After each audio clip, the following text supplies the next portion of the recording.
آئیں اب تفصیل سے دیکھتے ہیں کہ گاڑی کی انشورنس کے بارے میں ہمیں کیا پتا ہونا چاہیے۔ قانون کے مطابق تمام گاڑیوں کے لیے ایک انشورنس پالیسی لازمی ہے۔ یہ روڈ اینڈ ٹرانسپورٹ اتھارٹی کے رجسٹریشن ڈپارٹمنٹ کے ساتھ کی جانی چاہیے۔ بنیادی طور پر دو طرح کی انشورنس پالیسیاں ہوتی ہیں۔ نمبر 1، کمپریہنسو انشورنس، جسے فل انشورنس بھی کہتے ہیں۔ نمبر 2، TPL، جس کے معنی ہیں تھرڈ پارٹی انشورنس۔ ایک انشورنس پالیسی میں 3 پارٹیاں شامل ہو سکتی ہیں۔ پہلی پارٹی انشورنس کمپنی ہوتی ہے، دوسری پارٹی وہ جس نے انشورنس کروائی ہو، جو گاڑی کا مالک ہوتا ہے، اور تیسری پارٹی حادثے کی صورت میں وہ دوسری گاڑی ہوتی ہے جو اس میں ملوث ہو۔ کمپریہنسو یا فل انشورنس پالیسی میں انشورنس کمپنی دوسری اور تیسری پارٹی دونوں کے نقصان کے اخراجات پورے کرتی ہے۔ TPL یا تھرڈ پارٹی انشورنس میں انشورنس کمپنی صرف تیسری پارٹی کے نقصان کا خرچہ اٹھائے گی۔ اس صورت میں دوسری پارٹی یا مالک اپنی گاڑی کے نقصان کا خود ذمہ دار ہوگا۔ کوئی بھی انشورنس پالیسی لینے سے پہلے شرائط و ضوابط کو اچھی طرح پڑھا کریں، کیونکہ مختلف انشورنس کمپنیوں کی کوریج پالیسیاں مختلف ہوتی ہیں۔ ان حالات کی فہرست جن میں انشورنس کمپنی کلیم کور نہیں کرے گی۔ چاہے آپ کی گاڑی انشورڈ ہی ہو، ایسے بہت سے حالات ہوتے ہیں جن میں انشورنس کمپنی آپ کا کلیم کور نہیں کرے گی۔ ان میں سے کچھ حالات یہ ہیں۔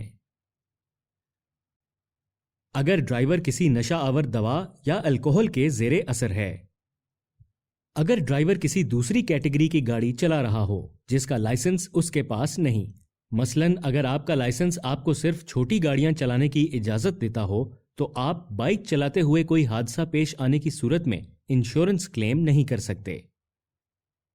اگر آپ کسی اور ملک میں گاڑی چلا رہے ہیں جو پالیسی میں شامل نہیں ہے، اگر ڈرائیور چشمے کے بغیر ڈرائیو کر رہا ہے، اس صورت میں جب وہ لائسنس میں لازمی قرار دیا گیا ہو، اگر گاڑی چلانے والا ان میں سے کسی بھی حالت میں پایا جائے تو یہ انشورنس پالیسی کی خلاف ورزی تصور کی جائے گی اور گاڑی چلانے والے کو نتائج سے نمٹنا ہوگا۔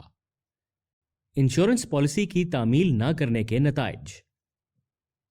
ٹکر کی صورت میں اگر یہ معلوم ہو کہ رائڈر انشورنس کمپنی کے شرائط و ضوابط کی تعمیل نہیں کر رہا تھا تو تمام واجبات اور معاوضے کی ادائیگی بشمول گاڑی کا نقصان، املاک کا نقصان، چوٹیں یا موت رائڈر کو برداشت کرنا ہوں گے۔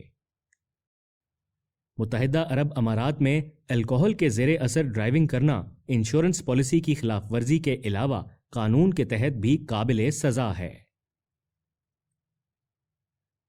جو بھی اس قانون کی خلاف ورزی کرے گا اس پر 24 بلیک پوائنٹس کے ساتھ جرمانہ عائد کیا جائے گا، جس کا فیصلہ عدالت کرے گی۔ انشورنس کے بغیر گاڑی ڈرائیو کرنے کے نتائج۔ گاڑی کی ایک فعال انشورنس پالیسی گاڑی کو رجسٹر اور ڈرائیو کرنے کے لیے قانونی ضرورت ہے۔ اگر آپ انشورنس کے ثبوت کے بغیر پکڑے جاتے ہیں تو آپ سخت جرمانوں کا سامنا کر سکتے ہیں۔ انشورنس کے بغیر ڈرائیونگ کرنے کے ممکنہ نتائج میں شامل ہو سکتے ہیں: ایک مہنگا چالان، حادثے کی صورت میں مالی تحفظ کا نہ ہونا، اور اگر آپ حادثے میں ملوث ہوں اور چاہے آپ کی غلطی نہ بھی ہو تو کوریج سے انکار۔ بغیر انشورنس کسی مہلک حادثے میں ملوث ہونا ایک بہت سنگین صورتحال ہے۔ اگر آپ صحیح انشورنس کے بغیر گاڑی چلاتے ہوئے کسی مہلک حادثے میں ملوث ہوتے ہیں اور کوئی ہلاک ہو جاتا ہے تو آپ مرنے والے کے خاندان کو خون بہا ادا کرنے کے مکمل ذمہ دار ہوں گے۔ اس کے علاوہ آپ کو بھاری جرمانوں اور حکام کی جانب سے عائد کی گئی دیگر سزاؤں کا سامنا بھی کرنا پڑ سکتا ہے۔ اس لیے ڈرائیونگ کرتے ہوئے ہمیشہ ایک فعال انشورنس پالیسی ساتھ رکھیں اور محفوظ طریقے سے ڈرائیو کریں۔